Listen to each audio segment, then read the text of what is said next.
কি করে এমনটা করতে পারলি ভাইয়া? আমরা সবাই তোকে অনেক বিশ্বাস করতাম, ভালোবাসতাম। তুই এতটা নিচে নেমে যেতে পারলি কি করে? তোকে তো আমি আমার আদর্শ মনে করতাম, আর তুই এমন একটা কাজ করলি যেটা শুধুমাত্র ঘৃণার যোগ্য। রাইসার কথাগুলো রাফসানের কলিজায় তীরের মতো বিঁধল। রাফসানের বুকের ভেতরটা তোলপাড় হয়ে যাচ্ছে। এই পৃথিবীতে ওর আপন বলতে একমাত্র তার ছোট বোনই আছে। সেই ছোট বোনের কাছে আজ সে অনেক বড় অপরাধী হয়ে গেল। ও আর রাইসার দিকে তাকিয়ে থাকতে পারল না। একরাশ লজ্জা আর অপরাধ বোধে ক্রমান্বয়ে ওর মাথাটা নিচু হয়ে এলো। তার ঠোঁটের এক চুল পরিমাণ নড়ল না, যেন নিজের করা অপরাধের স্বীকার করা ভাষা খুঁজে পাচ্ছে না। রাইসা রক্ষী কুটিয়ে জল মুছে আবার বলল, তুই জানিস তোর এই কাজ আমাদের মাথা কতটা পরিমাণ হেট করে দিবে? এই ঘটনা যদি বাহিরে জানাজানি হয়, তাহলে সমাজের সামনে আমাদের মুখ দেখানো কতটা মুশকিল হয়ে যাবে। তুই জানিস তোর এই কাজের জন্য আমাকে এখন প্রতিনিয়ত কতটা অপমান সহ্য করতে হবে। কথাগুলো বলে রাইসা মুখে দুই হাত দিয়ে ঢুকরে কেঁদে উঠল। রাইসার কান্না রাফসানের মনের মধ্যে ঝড় তুলে দিল। রাফসান আর সহ্য করতে পারল না। ও মাথা তুলে তাকালো রাইসার দিকে। ওর মুখ দিয়ে কাপা গলায় খানিকটা শব্দ বেরোলো। রাইসা, আমি। কথাটা শেষ করার আগেই রাইসা চেঁচিয়ে উঠল, একদম কোনো কথা বলবি না তুই আমার সাথে। আজকের পর থেকে তোর সাথে আমার কোনো কথা নেই। কথাটা বলে রাইসা কাঁদতে কাঁদতে দৌড়ে সেই রুম থেকে বেরিয়ে গেল।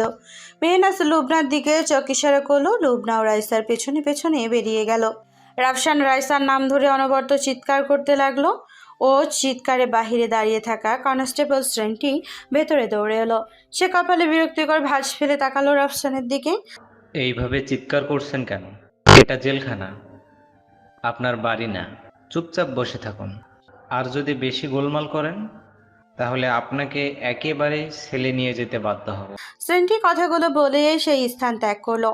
রাফসানের ভেতরকার রাগ আর ক্রোধ লাফিয়ে উঠল। মেহনাজের প্রতিটা কথা, প্রতিটা তিরস্কার তার আর্তনাদময় আঘাত করছে। এমনকি ও ছোট বোনকে দিয়ে পর্যন্ত ওকে অপমান করিয়েছে। ওর ভেতরে প্রতিহিংসার আগুন দাউ দাউ করে জ্বলে উঠল।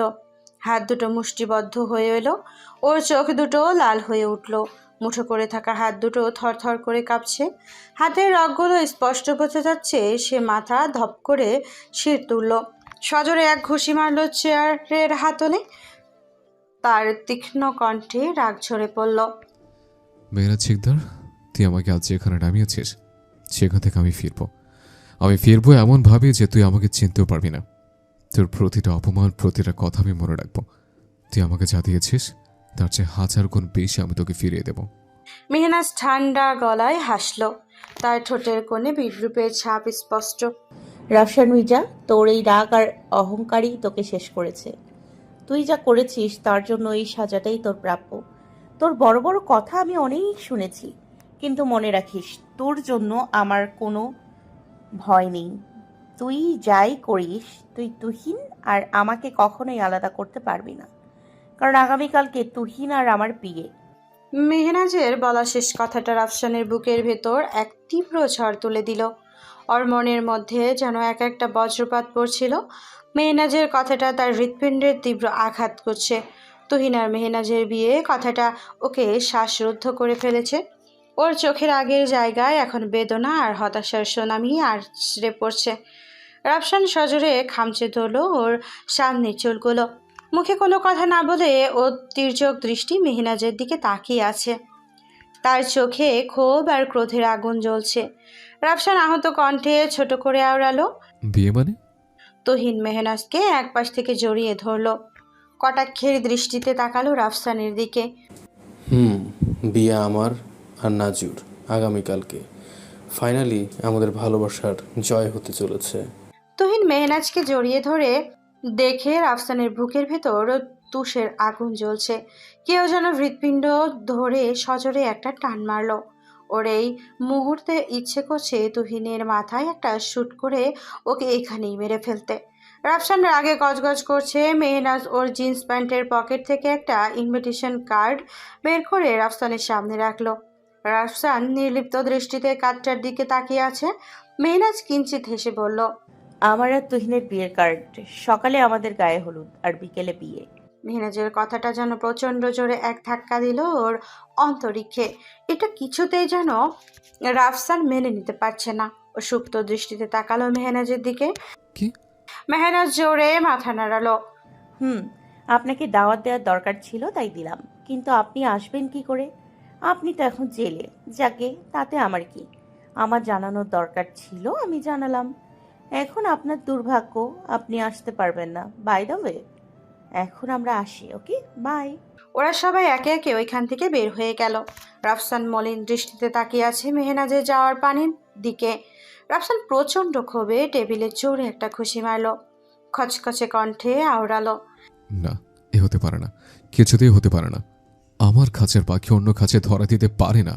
না না না, কিছুতেই না। রাতের বেলা সবার সাথে খেতে বসেছে মেহনাজ। ওর মামা মাহফুজুর রহমান বাটিতে রাখা মাছের সবচেয়ে বড় মাথাটা তুলে দিল ওর পাতে। নে মা, মাছের মাথাটা সুন্দর করে বেছে খা।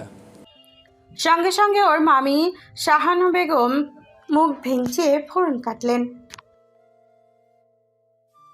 তুহিন সঙ্গে সঙ্গে ওর মায়ের কথার প্রতিবাদ করলো। মা, তুমি এসব কি বলছো? ও আমার হবু স্ত্রী, ওর সাথে তুমি এইভাবে কথা বলতে পারো না মা। ছেলের এমন কথায় তুহিনের দিকে চোখ রাঙিয়ে তাকালেন উনি। তোর এত বড় সাহস, তুই তোর মাকে ঠিক ভুল শেখাচ্ছিস? তারপর মেহনাজের দিকে আঙ্গুল তুলে চেঁচিয়ে উঠলেন। এই মেয়েটা আমার সংসারটাকে শেষ করে দিল। বাবা মাকে খেয়ে এখন আমার সংসারটাকে খেতে উঠে পড়ে লেগেছে। ডাইনে কোথাকার। কথাটা বলেই শাহানা বেগম প্লেটটা হাতে নিয়ে টেবিল থেকে উঠে হনহন করে চলে গেলেন। কথাগুলো মেহনাজের শ্রবণ শক্তি নিতে পারল না, ওর মন নিতে পারল না।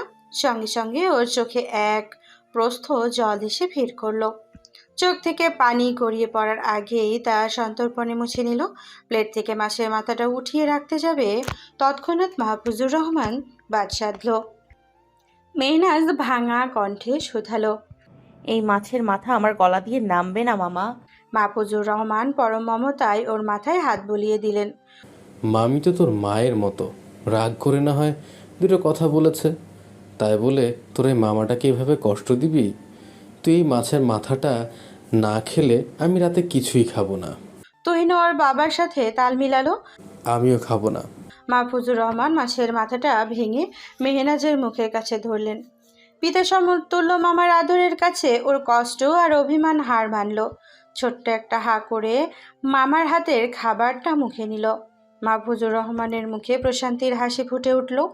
এই হাসিটুকুই এখন মেহনাজের বেঁচে থাকার শেষ সম্বল। খাওয়া শেষে জানালার পাশে বসে আছে মেহনাজ। বাইরে থেকে আসা বাতাসে তার চুলগুলো এলোমেলো হয়ে উঠেছে, কিন্তু তা বিরক্তির কারণ হচ্ছে মেহনাজের। বারংবার চুলগুলো ওর মুখে এসে আছড়ে পড়ছে, আর বারবার ও হাত দিয়ে সেগুলো সরিয়ে দিচ্ছে, কিন্তু চুলগুলো যেন ওর বাদ মানছে না। তাই চুলগুলোকে আর বাধা না দিয়ে অবাধ্যভাবে উঠতে দিল। কিন্তু শীতল বাতাসের স্পর্শ তার শরীরকে স্পর্শ করতে পারল না, তা মনকে স্পর্শ করতে পারছে না। আজকে যেন বড্ড অবাধ্য হয়ে গেছে ওর মনটা। মনের ভেতরটা খুব আনচান আনচান করছে ওর। কেমন যেন একটা অশান্তি বিরাজ করছে ওর অন্তরিক্ষে। চোখ বন্ধ করতেই অতীতের কিছু স্মৃতি ও চোখের সামনে ভেসে উঠল। একটা মুখ যেন ওকে হাতছানি দিয়ে বারবার তার কাছে ডাকছে, কিন্তু তাকে ছুতে চেয়েও যেন মেহনাজ ছুতে পারছে না। হঠাৎই সেই মুখটা অন্ধকারের কুয়াশার মতো হারিয়ে গেল। ও কিছুটা কেঁপে উঠল, সঙ্গে সঙ্গে অক্ষি যুগল মেলে ধরল। ওর চোখের কোণে একরাশ জল ছলছল করে উঠল। মেহনাজ মনে মনে নিস্তব্ধে আওড়ালো। কেন আমি অতীতের স্মৃতিগুলো ভুলতে পারছি না? কেন সেই স্মৃতিগুলো আমাকে আজও তাড়া করে বেড়ায়? কেন আমার অদৃষ্টের লিখন এতটা কঠিন হলো? কেন পারলাম না তাকে আমার এই জীবনে ধরে রাখতে? কথাগুলো ভাবতে ভাবতে মেহনাজের চোখ দিয়ে কয়েক ফোঁটা জল গড়িয়ে পড়ল। এতগুলো বছরে সেই বিরহ যন্ত্রণা থেকে আজও বের হতে পারেনি, হয়তো বেঁচে থাকা পর্যন্ত বের হতে পারবেও না। বিরহের এক নিদারুণ ভাবনা গ্রাস করে নিল ওর পুরো মনটাকে। হঠাৎ কাঁধে কারো হাতের স্পর্শ পাওয়ার ভাবনা থেকে বের হলো মেহনাজ। চোখের পানিটা তাড়াতাড়ি আড়াল করে নিয়ে পেছনে ফিরল। তাকিয়ে দেখলো তুহিন দাঁড়িয়ে আছে। ওর ঠোঁটের কোণে টেনে হিঁচড়ে সামান্য একটু হাসি আনার চেষ্টা করলো। তুহিন, তুমি এখন এখানে? তুহিন কিছু শপিং ব্যাগ এগিয়ে দিল মেহনাজের দিকে। মেহনাজ শপিং ব্যাগগুলোর দিকে এক নজর তাকিয়ে বলল, কি কি এইগুলো? এইগুলো তো তোমার জন্য। বিয়ের লেহেঙ্গা, জুয়েলারি আর অর্নামেন্টস আছে। আগামীকালকে বিয়েতে তুমি এইগুলো পরবে। মেহনাজ কেমন যেন নির্লিপ্ত ভঙ্গিতে সেইগুলোর দিকে তাকিয়ে আছে। তুহিন ওর কাছ থেকে সাড়া না পেয়ে ওকে ঝাঁকিয়ে বলল, কি হলো, আমার কথা শুনছো না? মেহনাজ তড়িৎ গতিতে সায় দিল। হ্যাঁ হ্যাঁ, শুনছি। তুহিন মেহনাজের দুই গালে হাত রাখলো। ওর কণ্ঠে ঝরে পড়ছে উচ্ছ্বাস। আমার কতদিনের স্বপ্ন কাল পূরণ হতে যাচ্ছে। তুহিনের কথায় মেহনাজ হালকা হাসলো। তুহিন কেমন যেন বিভোর হয়ে তাকিয়ে আছে মেহনাজের দিকে। ও সেই দৃষ্টি মেহনাজের খুব অস্বস্তি বোধ হচ্ছে। তুহিনের দৃষ্টি আস্তে আস্তে মেহনাজের ঠোঁট বরাবর নিক্ষেপিত হলো। তুহিনের মনে এই মুহূর্তে যেন অন্য কিছু ঘুরপাক খাচ্ছে। মেহনাজ বিষয়টা বুঝতে পেরে দ্রুত নিজেকে ওর কাছ থেকে সরিয়ে নিল। মেহনাজের আকস্মিক এমন কাণ্ডে তুহিন অনেকটা অবাক হলো। কি হলো, এভাবে সরে গেলে যে? মেহনাজ কথা এড়িয়ে গিয়ে হড়বড় গতিতে বলে উঠল, তুহিন, আমার না অনেক ঘুম পাচ্ছে, প্লিজ তুমি এখন যাও, কাল তাড়াতাড়ি উঠতে হবে। তুহিন মেহনাজের রুম থেকে যেতে কিছুটা অনীহা প্রকাশ করলো, কিন্তু মেহনাজ এক প্রকার জোর করেই তুহিনকে রুম থেকে বের করে দরজা লাগিয়ে দিল। মেহনাজের বুকের ভেতরটা কেমন যেন হাহাকার করছে। কেমন বিরাট এক শূন্যতা অনুভব হচ্ছে ওর মন কহিনে। তাহলে কি আজও মেহনাজ ওকে সংবরণ করে নিল? না না না, এইসব আমি কি ভাবছি, সে তো আমার অতীত ছিল, এইগুলো নিয়ে আমি আর ভাবতে চাই না। কথাগুলো ভেবে নিজের মনকে কোনোভাবে সান্ত্বনা দিয়ে ঘুমিয়ে পড়ল। রাত ৩টা। একটা কালো পাজেরো গাড়ি দাঁড়িয়ে আছে মেহনাজের বাড়ির কিছুটা দূরে। তার লক্ষ্য শিকদার ভিলার দিকে। সে ফোন বের করে একজনকে ফোন দিয়ে বলল, মিশন ইজ রেডি। অপর প্রান্তে থাকা লোকটা ফিচেল হাসলো। Good, very good. সব খবর যেন টাইম টু টাইম আমার কাছে আসে। চিন্তা করবেন না স্যার, আমি এখানে আছি। আপনি সময় মতো সব খবর পেয়ে যাবেন। অপর প্রান্তে থাকা লোকটা ফোনটা রেখে দিয়ে হো হো শব্দে হেসে উঠল। ঠোঁট জোড়া বাঁকিয়ে বলল, time and tide, wait for none. নিস্তব্ধ রাতের নিঃসর্গে যেন এক অদ্ভুত শান্ত বিষণ্ণতা নেমে এসেছে। চারপাশে শুধু শুধু গভীর এক নিস্তব্ধতা। সেই নিস্তব্ধতা মেহনাজ ঘিরে রেখেছে নিদারুণ এক অস্থিরতায়, যা ওকে শান্তিতে একটু ঘুমাতেও দিচ্ছে না। শেষ রাতের দিকে অনেক কষ্টে প্রায় ঘন্টাখানেক এপাশ ওপাশ করতে করতে কিছুক্ষণ আগে ওর চোখ জোড়া লেগে এসেছিল, কিন্তু ওর ঘুমে আচ্ছন্ন চোখ জোড়াতে যেন শান্তি নেই। বন্ধ করা ওকে যুগলের সামনে একটা ভয়ঙ্কর দুঃস্বপ্ন আজও ওকে তাড়া করছে। ওর কপালে বিন্দু বিন্দু ঘাম জমতে শুরু করেছে। চোখ বন্ধ করে শুয়ে থাকলেও ওর অন্তরিক্ষ খুব অস্থির। স্বপ্নে মেহনাজ দেখতে পাচ্ছে একটা পরিচিত ছায়া তার দিকে এগিয়ে আসছে। সেই ছায়াটা ধীরে ধীরে স্পষ্ট হয়ে উঠল। হঠাৎ সেই ছায়া থেকে একটা হাত এগিয়ে এলো মেহনাজের দিকে। ওকে কিছু একটা বলতে চাইলো, কিন্তু তার আগে কেউ ছায়াটাকে হ্যাঁচকা টেনে ওর কাছ থেকে সরিয়ে দিল। ঠিক তখনই ও চিৎকার দিয়ে উঠে বসলো। এই ঠান্ডাতে ওর সারা শরীর ঘামে ভিজে গেছে। চারিদিকে তাকিয়ে দেখলো কেউ নেই। মেহনাজ দ্রুত বালিশটা জড়িয়ে ধরে নিজেকে সামলে নেওয়ার চেষ্টা করলো, কিন্তু মনটা যেন কিছুতেই স্থির হতে পারছে না। ওর মনে পড়ে গেল দুর্বিষহ সেই অতীতের কথা, সেই পরিচিত মুখ যাকে ও এখনো ভুলতে পারেনি। অতীতের কঠিন দেওয়াল আজও ওকে তার বাহুডোরে আটকে রেখেছে। মাথাটা অসম্ভবভাবে ঝিমঝিম করছে ওর। বুকের ভেতরটা দীর্ঘ শ্বাসে ভারী হয়ে আসছে ওর। ঘরের মধ্যে ওর নিঃশ্বাসের ফ্যাস ফ্যাস আওয়াজে আর ঘড়ির টিকটিক শব্দ ছাড়া আর কোনো শব্দের আনাগোনা নেই। ওর রুমের ওয়াল ঘড়ির দিকে তাকিয়ে দেখলো রাত 3:30 বাজে। ভোর হতে এখনও কয়েক ঘন্টা বাকি।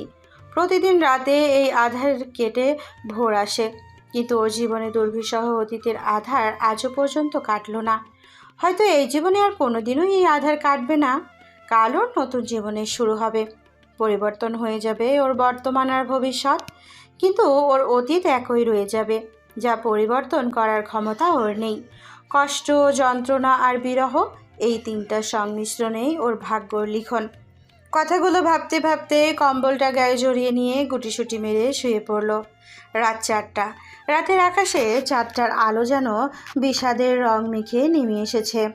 চারপাশের প্রকৃতি নিস্তব্ধ, কিন্তু সেই নীরবতায় লুকিয়ে আছে কোনো অজানা গল্পের ইঙ্গিত। একটা অন্ধকার ঘরে রকিং চেয়ারে বসে আছে একজন। মুখে তার অসীম গাম্ভীর্য আর ঠোঁটে জ্বলন্ত সিগারেট ধরা। ধোঁয়ার কুণ্ডলী ধীরে ধীরে ওপরের দিকে উঠছে। ঘরের নিস্তব্ধতা আর ধোঁয়ার গন্ধ যেন একটা ভারী পরিবেশ তৈরি করছে। তার চোখে একটা গভীর শূন্যতা, যা অন্যদিকে যেমন বেদনার কথা বলে, তেমন অন্যদিকে গোপন কিছুর ইঙ্গিত দেয়। রকিং চেয়ারের মৃদু দোল আর সিগারেটের অর্ধেক জলে যাওয়া অংশটা যেন কোনো অজানা অপেক্ষার সাক্ষী হয়ে আছে। তার দৃষ্টি জানালার দিকে নিবদ্ধ, যেন অন্ধকার ভেদ করে দেখতে চাইছে এমন কিছু, যা তার জীবনের সব রহস্যের উত্তর। রকিং চেয়ারে বসে থাকা লোকটা তার ফোন বের করে কারো সঙ্গে যোগাযোগ করলো। সব রেডি তো? অপর প্রান্ত থেকে ভরাট গলায় উত্তর এলো, হ্যাঁ স্যার, সব প্রস্তুত, শুধু আপনার সিগন্যালে আমরা কাজ শুরু করব। লোকটা ফোন রেখে ছবি বের করলো। ছবিটা কারো একজনের শৈশবের ছবি। সে অপলক দৃষ্টিতে তাকিয়ে আছে ছবিটার দিকে।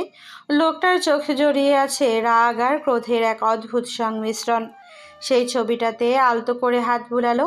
তার চোখ জোড়া তীক্ষ্ণ দৃষ্টি ছবিটার দিকে। চোখে ফুটে আছে তার একরাশ ক্ষোভ আর ক্রোধ। মুহূর্তে মটমট করে উঠল তার চিবুক। সে চক্ষুদয় সরু করে হিসিয়ে বলল, অতীত কখনো জীবন থেকে হারিয়ে যায় না, সে ফিরে আসে বর্তমান হয়ে, হয় আশীর্বাদ হয়ে, নয়তো অভিশাপ নিয়ে। কিছু গল্পের কখনো শেষ হয় না, আর এই গল্পের শেষটা আমার ইচ্ছে মতোই হবে। কথাটা বলেই বাঁকা হাসির এক ফোয়ারা জ্বলে উঠল তার ওষ্ঠপুটে। সকাল 8টা। শিকদার ভিলায় বিয়ের প্রস্তুতি তুঙ্গে। বাড়ির লোকজন সবাই ব্যস্ত। গায়ে হলুদের রমরমা আয়োজন চলছে। বাড়ির সব মহিলা আর মেয়েরা হলুদের শাড়ি পরে ব্যস্ত সময় পার করছে। বিভিন্ন রঙের লাইট আর ফুল দিয়ে পুরো বাড়ি সাজানো হয়েছে। হলুদের ঘ্রাণ আর মিষ্টি সুগন্ধে ভরে উঠেছে পরিবেশ। মহিলারা মেহেদি, কাঁচা ও হলুদ আর ফোন্দা সহ হলুদের তত্ত্ব তৈরি করছে। কিছুক্ষণের মধ্যেই হলুদের অনুষ্ঠানের মাধ্যমে বিয়ের প্রাথমিক কার্য শুরু হবে। এইদিকে মাহফুজুর রহমান আর তুহিন সকাল থেকে একের পর এক কাজে নিয়ে ব্যস্ত। শাহানা বেগম বিক্ষিপ্ত চিত্তে সবটা সহ্য করে যাচ্ছে। একমাত্র ছেলের বউ হিসেবে উনি মেহনাজকে মেনেই নিতে পারছেন না। ওনার অনেক ইচ্ছে ছিল ছেলেকে বড় এক ঘরে বিয়ে করিয়ে মোটা অঙ্কের যৌতুক, ফ্রিজ, টিভি, গহনা আরও দামি দামি আসবাবপত্র নেবার, কিন্তু তার সব আশা নিরাশায় পতিত হলো। শাহানা বেগম দাঁতে দাঁত চেপে মেহনাজকে উদ্দেশ্য করে বিড়বিড় করে বললেন, রাইসার মন খারাপ করে হাঁটুতে মুখ গুজে বসে আছে। গতকাল থেকেই ভালো করে খাওয়া দাওয়া ও করছে না, সারাদিন কাঁদছে।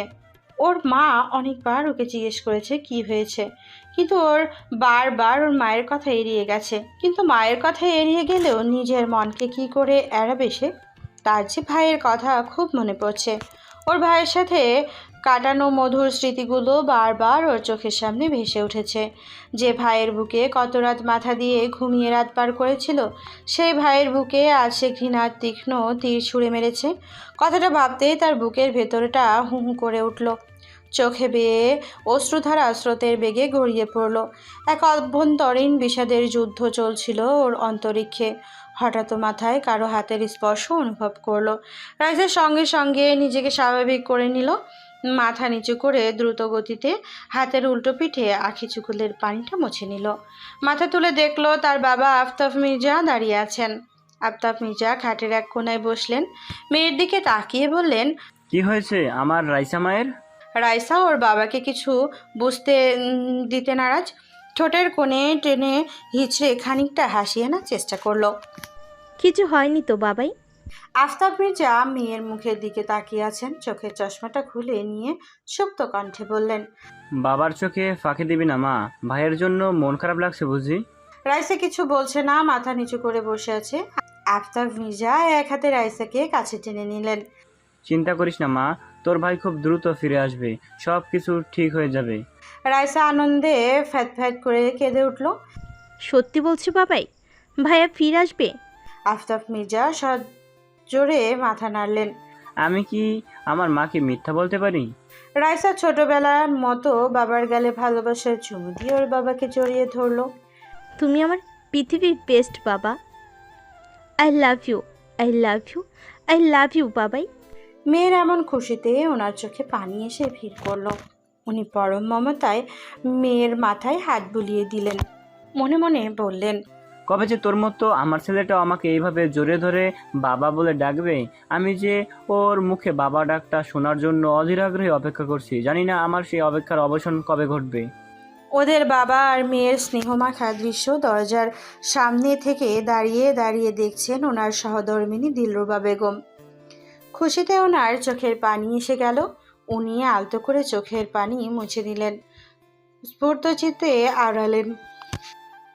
কথাটা ভাবতেই তার মনটা আনন্দে ভরে উঠল।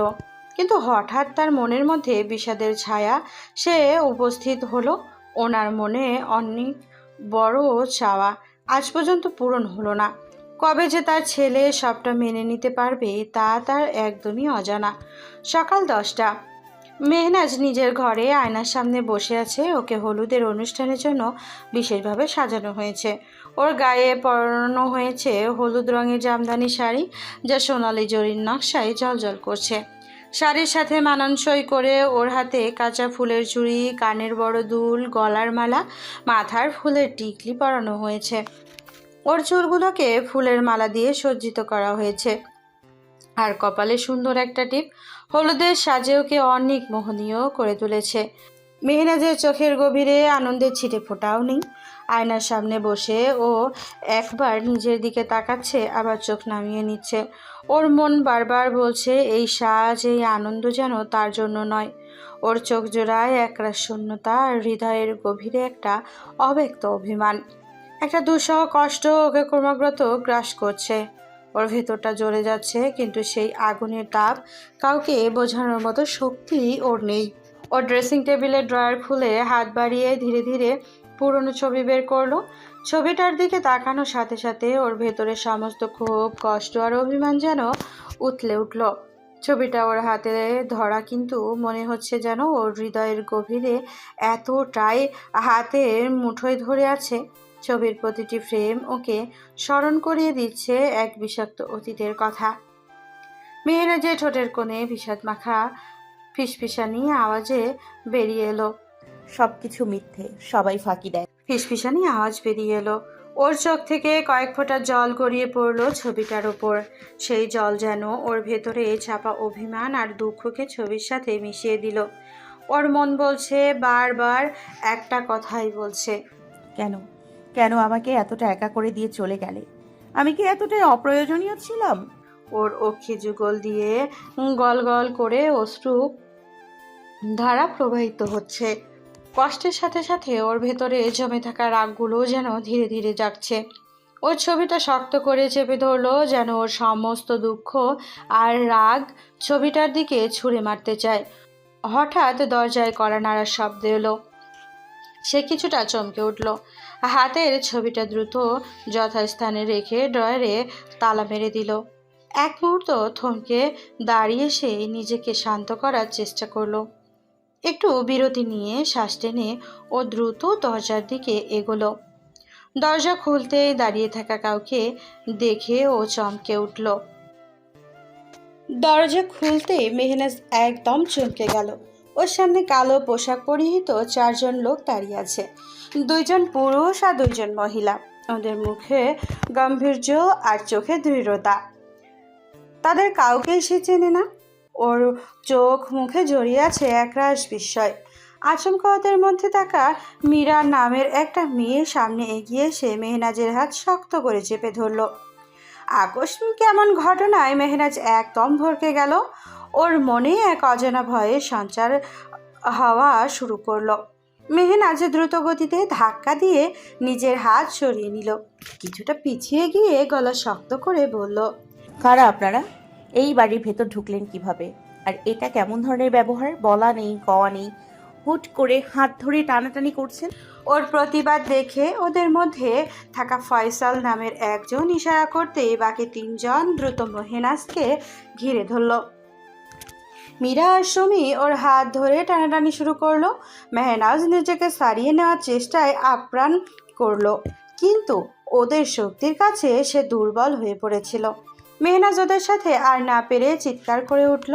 ছাড়ুন, আমাকে ছাড়ুন বলছি। এই মুহূর্তে যদি এখান থেকে তা না হলে আমি চিৎকার করব। আমার পরিবারের লোকজন এসে গেলে আপনাদের পরিণতি ভালো হবে না। কিন্তু ওর চিৎকারে ওদের কোনো রকম ভ্রুক্ষেপ হলো না। ফয়সাল চারপাশে তাকালো ওদের কাউকে দেখছে কিনা তা নিশ্চিত হবার জন্য। মেহনাজ চিল্লাচিল্লি শুরু করে দিল। ফয়সাল বাকিদের উদ্দেশ্যে চাপা স্বরে বলে উঠল, দ্রুত ওকে চুপ করানোর ব্যবস্থা করো। মীরা ওর পিছনে লুকিয়ে রাখা রুমালটা বের করলো, তারপর সেটা চেপে ধরলো মেহনাজের নাকি মুখে। মেহনাজের শরীর স্থির হয়ে উঠল, সে আর নিঃশ্বাস নিতে পারছিল না। মাথা ঝিমঝিম করা শুরু করলো। ক্রমে ক্রমে তীব্র এক ঘোরে ওকে গ্রাস করে নিচ্ছে। আস্তে আস্তে ওর চোখের সামনে সব অন্ধকার হয়ে এলো। এক পর্যায়ে ওর শরীরটা অবশ হয়ে লুটিয়ে পড়লো মাটিতে। 1 ঘন্টা পর মেহনাজ ধীরে ধীরে চোখ খুলল। চারপাশে অন্ধকার আর গোমট পরিবেশ। মাথাটা খুব ভারী ভারী লাগছে ওর, আর হাত পা নাড়ানোর চেষ্টা করতে বুঝতে পারলো ওকে শক্ত করে চেয়ারে আটকে রাখা হয়েছে। মেহনাজ হেল্প হেল্প বলে চেঁচিয়ে উঠল, কিন্তু আশপাশ থেকে কোনো সাড়া শব্দ এলো না। ও রুমটা অনেকটা অন্ধকারে ছেয়ে আছে, তাই আশেপাশে ভালো করে কিছু দেখাও যাচ্ছে না। ভয়ে ওর নিঃশ্বাস বন্ধ হয়ে আসছে। মেহনাজ ভয়ার্ত চিত্তে আওড়ালো, এটা কোথায়? আমি এখানে কিভাবে এলাম? ওর মাথায় হাজারটা প্রশ্ন আসতে লাগলো। হঠাৎ রুমের আলো জ্বলে উঠল, সাথে সাথে ওর চোখ জোড়া আটকে গেল সামনের দিকে। ওর সামনে হাত পা আর মুখ বাঁধা অবস্থায় চেয়ারের এক পাশে ফেলে পড়ে আছে তুহিন। ওর পাশে কয়েকজন লোক দাঁড়িয়ে তুহিনকে গান পয়েন্ট করে রেখেছে। মেহনাজের বুকের ভেতর কিছু একটা তীব্রভাবে কেঁপে উঠল। ওর চোখে মুখে আতঙ্ক আর ভয়ের ছাপ স্পষ্ট আকারে ফুটে উঠল। মেহনাজ তুহিন তুহিন বলে চেঁচিয়ে যাচ্ছে, কিন্তু তুহিনের কোনো চেতনা নেই। ও চেয়ারের হাতল থেকে নিজের হাত জোড়া ছোটানোর জন্য বারবার জোর খাটাচ্ছে, কিন্তু চেয়ারের সাথে শক্ত দড়ি দিয়ে আবদ্ধ করা নিজের হাত জোড়া কিছুতেই ছোটাতে পারছে না। তখনই দরজার কাছ থেকে আওয়াজ ভেসে এলো, রিল্যাক্স রিল্যাক্স, এত হাইপার হবার কিছু নেই, এটা তো মাত্র শুরু। কণ্ঠটা ওর শ্রবণ ইন্দ্রিয় প্রবেশ করা মাত্রই মেহনাজ একদম থমকে গেল। ওর শরীরের ভেতর দিয়ে যেন শীতল স্রোতের মতো বেয়ে গেল। ওর চোখ দুটো অবিশ্বাসে বড় হয়ে গেল। মেহনাজ এক মুহূর্তের মধ্যে চুপ হয়ে গেল। ওর মনের মধ্যে একরাশ ভয় আর শঙ্কা জেগে উঠল, কিন্তু ও দ্রুত নিজেকে সামলে নেবার প্রয়াস চালালো। মেহনাজ নিজের মনটাকে পুরা দমে স্থির করলো। মনের মধ্যে জোর এনে চাপা স্বরে বলল, না না না, এই কিছুতেই হতে পারে না, এটা অসম্ভব।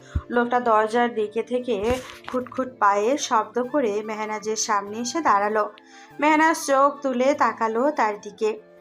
পরনে তার ব্ল্যাক কমপ্লিট স্যুট, স্পাইক করা চুল, ফ্রেঞ্চ কাট দেওয়া চাপদাড়ি, হাতে ব্র্যান্ডেড ব্ল্যাক ঘড়ি, ব্ল্যাক শু, দেখতে যেন পুরাই ডার্ক চকলেট। লোকটার এমন কেউ নেই যে চেনে না, যাকে দেখলে মেয়েদের বুকের হার্টবিট বেড়ে যায়, যার মনোমুগ্ধকর চাহনি আর স্মার্টনেস মেয়েদের নজর করে, যার ওপর ক্রাশ খেয়ে হামলে পড়ে মেয়েরা। কিন্তু ওকে দেখে মেহনাজের চোখ যেন বেরিয়ে আসার উপক্রম, কারণ সামনে দণ্ডায়মান ব্যক্তিটা আর কেউ নয়, রাফসান মির্জা। ওকে দেখে মেহনাজের শির দ্বারা দিয়ে ঠান্ডা স্রোত বয়ে গেল। মেহনাজ হতভম্বের তোড়ে চোখ গোল গোল করে তাকিয়ে আছে রাফসানের দিকে। ধোঁয়াশার এক তাণ্ডব চলছে ওর অন্তরিক্ষে। ওর কণ্ঠনালী থেকে বের হয়ে এলো থমথমে আওয়াজে, আপনি? রাফসান পকেটে হাত ঢুকিয়ে শীষ বাজাতে বাজাতে মেহনাজের আরও কিছুটা নিকটে এসে দাঁড়ালো। রাফসানের ঠোঁটের কোণে লেগে আছে এক রহস্যময় হাসি, আর কণ্ঠে জড়িয়ে আছে এক অদ্ভুত শীতলতা। Yes Miss Mehraj, we met again. তবে এবার খেলা হবে আমার নিয়মে, আর এই খেলায় তুমি এমন এক দুঃস্বপ্নের মুখোমুখি হবে যেখান থেকে পালানোর পথ খুঁজে পাওয়া দূরের কথা, শ্বাস নিতেও কঠিন হয়ে যাবে। রাফসানের কথা শুনে মেহনাজের গলা শুকিয়ে কাঠ হয়ে গেল। এই মুহূর্তে কি করবে সে? তার মাথা কাজ করছিল না। ও রাফসানকে কিছু বুঝতে না দিয়ে নিজেকে দ্রুত